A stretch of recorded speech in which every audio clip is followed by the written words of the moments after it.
Hi, today we're going to look at the selection sort. Often when we're working with an array, we want it to be in alphabetical order if we're working with strings, or else if we're working with numbers from smallest to biggest. So we're going to use this array. It's got 5 cells numbered from 0 to 4. And please note that is how we number the cells. Even though there are 5 cells, we would expect them to be numbered from 1 to 5. Strangely enough, this is Java, maybe not, and other languages are probably different, but here they are numbered from 0 to 4, so that's how I'm going to refer to them.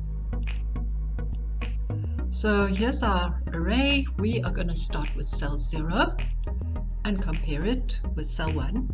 We can see that cell 1 has got a number that is smaller than cell 0, so we need to swap the two. Then we will compare cell 0 with cell 2.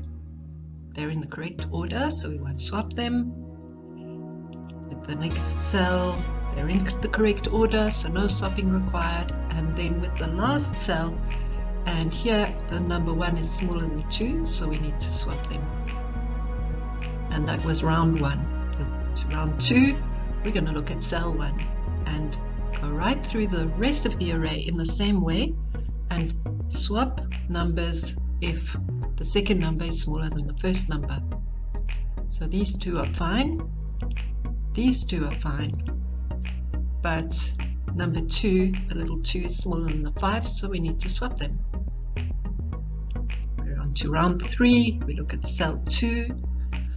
7 and 8 are in the correct order, but 5 is smaller than 7, so we swap them. Round 4, we're looking at cell 3, and we compare cell 3 with cell 4. The 7 is smaller than the 8, we need to swap. And that's it. Our array is now sorted. And now I'm going to show you an instant replay of the sorting algorithm.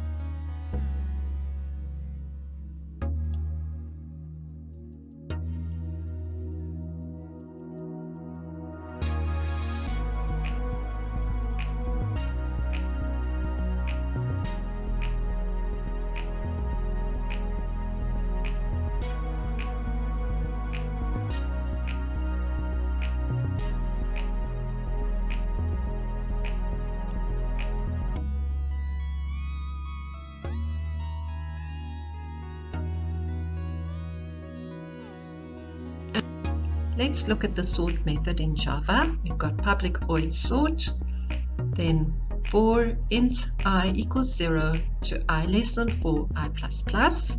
This is the outer for loop, and it goes from cell 0 to cell, it will count 0, 1, 2, 3. So it's counting through 4 cells, the first 4 cells. It does not include the last cell in the array. That's why it goes to I less than 4, where the size of the array is actually 5.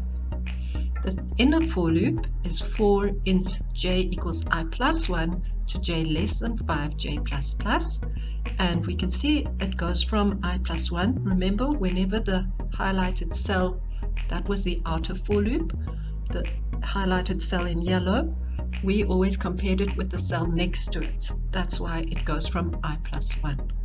And it does go all the way to the end of the array. It will end at j equal to 4. So it does look right through to the end of the array.